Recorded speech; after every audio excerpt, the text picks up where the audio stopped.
Daily Manna from the Torah by Dr. Ketriel Blad. Shalom, dear friends, and welcome to the fifth Aliyah of Parashat Yitro, Jethro.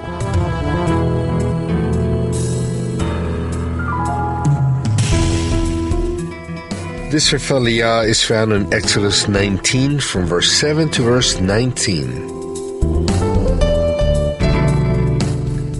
Today's passage is found in verse 12, and it reads as follows. Put limits for the people around the mountain and tell them, be careful that you do not go up the mountain or touch the foot of it. Whoever touches the mountain shall surely be put to death. What are limits for? The people of Israel were taken out of Egypt, and they had to go through a long change of mental process to become a free people. When the Eternal delivered them from bondage, He didn't leave them in the air, with no rules. True, freedom has to do with fixed rules and specific limits. Now it was time for the people to learn this lesson. Many people think that freedom implies doing whatever they please.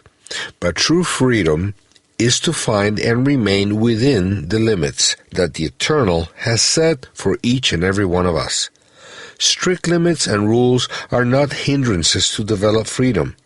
On the contrary, the true freedom that a man can experience is when he becomes aware of the limits in which he can move around without being punished or harmed. In this passage, the Eternal taught the people that there are important limits. When crossing the boundaries, one is at risk of being hurt, even die, as in this case. In the middle of the road, there is a line that divides both lanes. When crossing the line, one is much more at risk of having an accident. Divisions are there to protect and to grant freedom. By knowing that there is no danger within the established limits, one feels safe and is able to move freely within that area. Taking away limits does not create freedom, but confusion and danger of death. Remaining within the limits creates freedom and safety.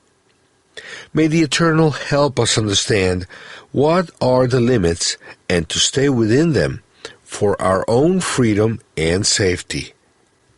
Shalom uvracha, peace and blessing.